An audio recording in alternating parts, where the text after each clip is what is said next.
भक्तजनों, माताओं, बहनों, सादर जय श्री कृष्ण।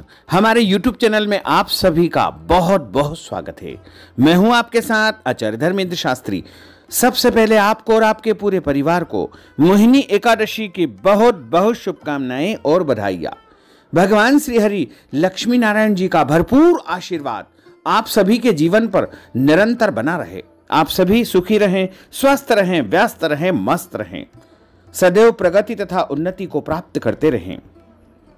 आज हम आपको बताने जा रहे हैं कि इस बार वैशाख माह के शुक्ल पक्ष की एकादशी का व्रत कब रहेगा, व्रत आपको कब धारण करना है तथा व्रत का पारणा आपको कब करना है, उन कौन कौन से महत्वपूर्ण नियमों का पालन आपको करना चाहिए।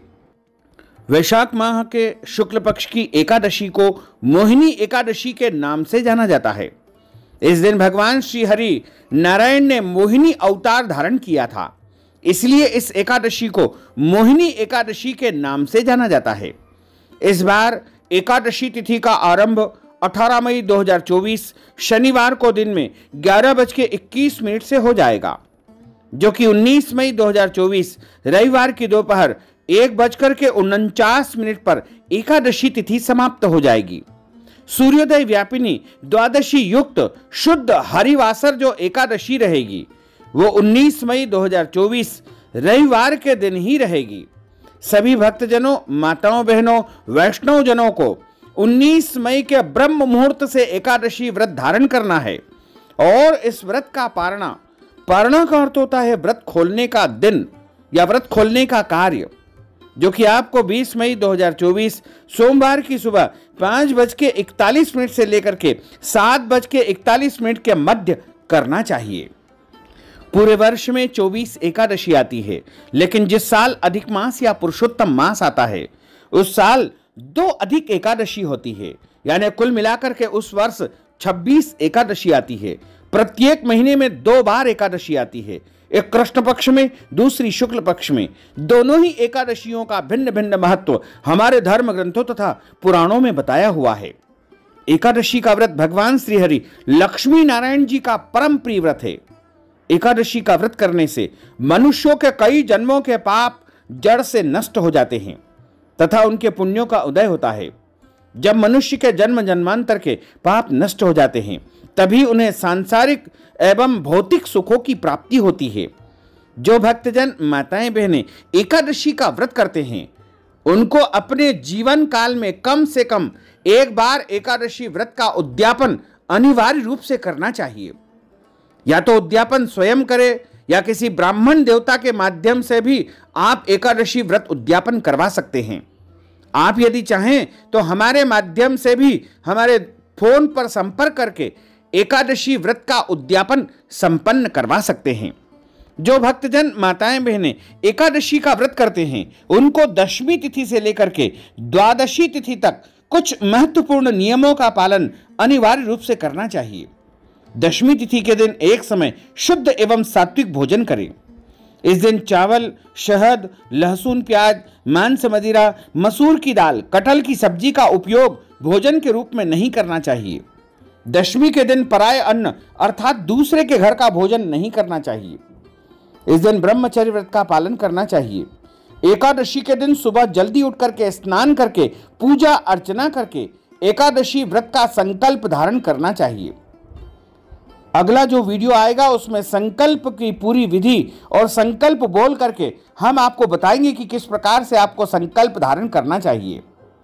पद्म पुराण के उत्तरखंड के अध्याय 64 में श्लोक नंबर 34 में संकल्प के विषय में लिखा हुआ है, एकादश्याम निराहार स्थित्वाहम परेहनि भोक्ष्यामि पुंडरीकाक्ष शरणम में भवाच्युत।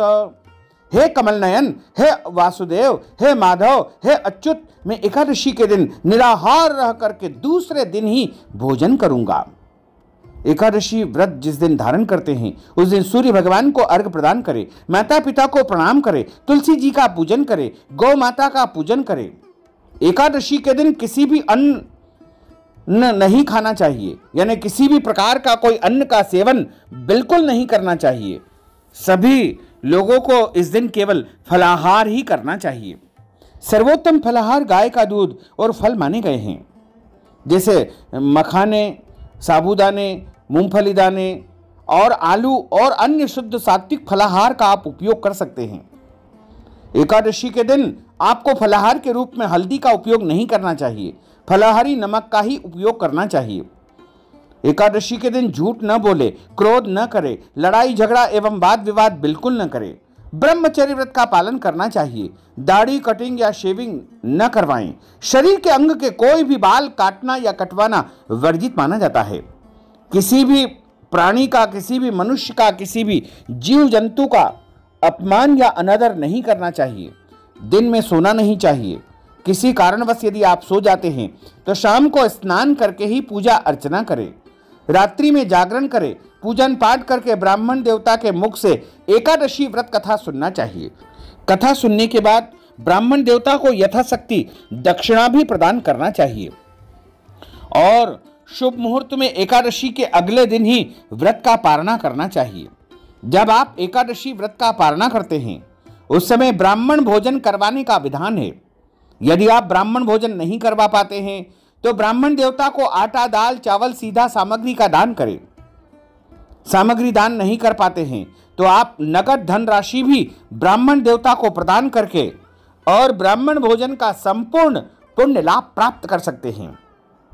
इसके अलावा एकादशी के दिन यदि आपके घर में जन्म अथवा मृत्यु का सूतक लग जाता है या पहले से लगा हुआ है तो ऐसी परिस्थिति में भी आपको व्रत अवश्य करना चाहिए। व्रत के सभी नियमों का भी पालन आपको करना चाहिए, लेकिन भगवान का पूजन या स्पर्श सूतक के दौरान नहीं करना चाहिए। यदि माताएं बहनें मासिक धर्म या पीरियड की अवस्था में हैं और व्रत करना चाहती है तो व्रत के सभी नियमों का पालन करते हुए व्रत धारण कर सकती है। इसका कोई दोष नहीं है, लेकिन ऐसी अवस्था में भगवान को स्पर्श करना, पूजन अर्चन करना वर्जित माना गया है। साथ ही यदि गर्भवती माताएं बहनें एकादशी का व्रत करना चाहती है तो वो भी व्रत धारण कर सकते हैं, लेकिन बालक जो उनके पेट में पल रहा है उसका ध्यान रखते हुए अच्छी प्रकार से फलाहार करके ही उनको एकादशी व्रत धारण करना चाहिए। एकादशी के दिन कोई भी गलत कर्म, पाप कर्म, अनैतिक कर्म बिल्कुल नहीं करना चाहिए, क्योंकि समस्त पापों को नष्ट करने के लिए ही हम एकादशी का व्रत धारण करते हैं। ऐसे में हमको एकादशी के दिन कोई भी गलती से पाप कर्म नहीं करना चाहिए। यदि एकादशी नियम पालन करने में या किसी भी प्रकार से हमारे द्वारा जाने अनजाने में त्रुटि हो जाती है, गलती हो जाती है, तो आप भगवान से आंख बंद करके क्षमा याचना कर लीजिएगा, क्योंकि भगवान तो करुणा के निधान है, कृपा के निधान है, क्षमा के सागर है, दया के सागर है। जब आप उनसे क्षमा याचना करोगे तो अवश्य ही आपको क्षमा दान प्रदान करेंगे।